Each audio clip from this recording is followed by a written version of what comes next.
بات چلی تھی اہدنا الصراط المستقیم کی، کہ جس کا ترجمہ یہ ہے کہ اے اللہ ہم کو سیدھا راستہ چلا۔ سیدھا راستہ چلانے میں فائدہ ہے، اور سیدھا راستہ دکھا، اس میں دیکھنے والا دکھانے والا تو صحیح دکھاتا ہے، لیکن چلنے والا دھوکہ کھا جاتا ہے۔ جیسے کہ تین بڑی مثالیں اس سلسلے میں ملتی ہیں۔ پہلی مثال ابلیس کی۔ ابلیس عابد و زاہد تھا، شبزندہ دار تھا، اپنے آپ کو معلم الملائکہ یعنی فرشتوں کا استاذ کہلاتا تھا، اتنا عابد و زاہد تھا، لیکن وہ راستہ دیکھا ہوا تھا اور اللہ تعالیٰ کی توفیق نہ ملی، کرم نہ ہوا اس کے اوپر، کیونکہ اس کے اندر خامیاں تھیں، اس کا ظرف کمزور تھا، حسد و جلن اور غیبت و شرارت کی وجہ سے، اس لیے اس کو توفیق خداوندی نہ ملی، جس کی وجہ سے وہ راہ راست پر نہ چل سکا۔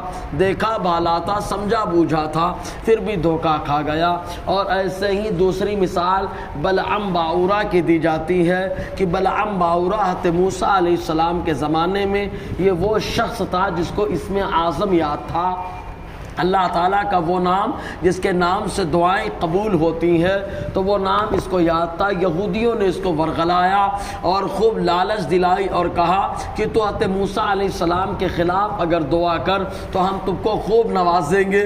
پہلے تو خوب انکار کرتا رہا، لیکن اس کے بعد جب ان لوگوں نے خوب لالچ دی دنیا کی، تو وہ لالچ میں آ گیا، یہودیوں کے جھانسے میں آنے کے بعد دعا کرنی شروع کر دی۔ اسی اسم اعظم کا وسیلہ لگا رہا تھا، تو وہ دعا کرتا موسیٰ علیہ السلام کی ہلاکت کی، اور وہ دعا اس کے اوپر پڑتی تھی، اور اس کی زبان رفتہ رفتہ ٹیڑھی ہونے لگی، اور اس طریقے سے بلعم باورا برباد ہو گیا۔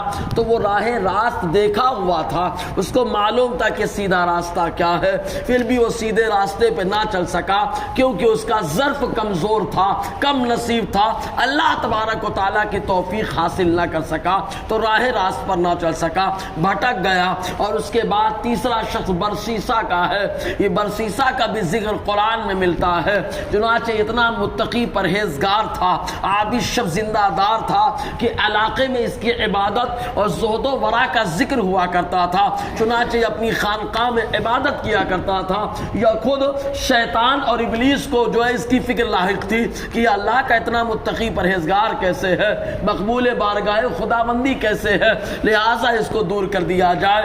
تو وہ جو عصر بعد جو ہے سمندر کے اوپر تخت لگاتا ہے، آپ غور کرنا مغرب کی نماز میں اضافہ ہو جاتا ہے، کہیں نہ کہیں یہ لگتا ہے کہ اس کا تخت جو ہے سمندر پہ لگا ہوتا ہے، تو لوگوں کو ورغلانا کم ہو جاتا ہے، یہی وجہ کہ نمازیوں میں اضافہ بھی ہو جاتا ہے۔ بہر کہ اب تخت لگا، ابلیس نے اپنی ذریت سے مشورہ کیا کہ کیا کرنا چاہیے، تو اس کا ایک لڑکا کھڑا ہوتا ہے اور کہتا ہے برسیسا کی فکر کرنا چھوڑ دو، میں سنبھال لوں گا۔ چنانچہ وہ گیا برسیسا کے پاس، اور جانے کے بعد برسیسا سے کہتا ہے کہ تم عابد و زاہد شب زندہ دار ہو، میں تمہارے ساتھ رہ کر عبادت کرنا چاہتا ہوں۔ برسیسا نے کہا اگر تم رہو گے تو اس کی وجہ سے خلوت نہ رہ جائے گی، تنہائی کی عبادت تنہائی نہ رہ جائے گی، لہٰذا تم میرے ساتھ نہیں رہ سکتے ہو۔ وہ آدمی جو وہ شیطان کی ذریت اور شیطان کا وہ لڑکا چنانچہ انسانی شکل میں آیا اور نیچے والے حصے میں عبادت کرنے لگا، اور برسیسا سے زیادہ عبادت کرنے لگا۔ جب برسیسا کو احساس ہوا یہ مجھ سے زیادہ عابد و زاہد ہے، اس کے قریب جانے کی کوشش کیا، لیکن برسیسا یہ بول کر کے چلا گیا میں تو تم کو بڑا عابد و زاہد، برسیسا کے پاس شیطان یہ بول کر کے چلا گیا کہ تم کو بڑا عابد و زاہد سمجھتا تھا، لیکن تم تو مجھ سے کم عبادت کرتے ہو، تم مجھ سے کم ریاضت کرتے ہو، رات میں عبادت خلوت کی عبادت مجھ سے کم ہے، لہٰذا میں تمہارے ساتھ نہیں رہ سکتا۔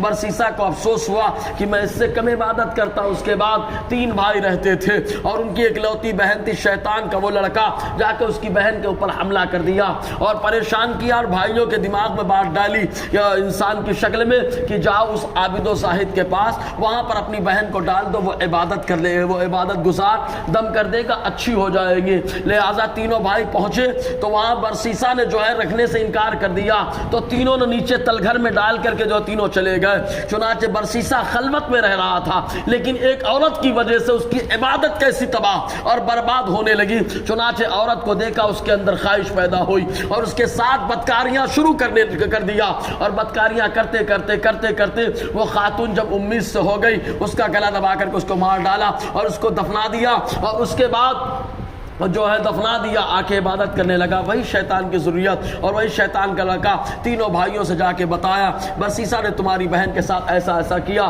مار ڈالا ہے، جا کر کے جو ہے قبر بتایا۔ تینوں بھائیوں نے دیکھا، اب پکڑا برسیسا کو، لٹکا دیا، اور جب لٹکایا تو قرآن کہتا ہے شیطان نے اس سے کہا اکفر، اب کفر کر دے، اگر تو کفر بکے گا تو میں تجھے بچا لوں گا۔ اب برسیسا کو اپنی جان کی فکر تھی، برسیسا نے کفر کر دیا۔ جیسے ہی کفر کیا، شیطان کہتا ہے انی بریء منکم، میں تم سے بیزار ہوں۔ تو ان لوگوں کو راہ راست معلوم رہا، ابلیس کو بھی معلوم رہا، اور اس کے ساتھ ساتھ بلعام باورا کو بھی سیدھا راستہ معلوم تھا، اور اس کے ساتھ ساتھ برسیسا کو بھی معلوم تھا، لیکن ظرف کمزور تھا، توفیق خداوندی نہ ملی کہ سیدھے راستے پہ چلے۔ اس لیے ترجمہ کیا جاتا ہے اہدنا الصراط المستقیم، اے اللہ ہم کو سیدھا راستہ چلا، کیونکہ جب اللہ چلائے گا تو بندہ منزل مقصود تک پہنچ جائے گا۔ انشاءاللہ آگے گفتگو رہے گی۔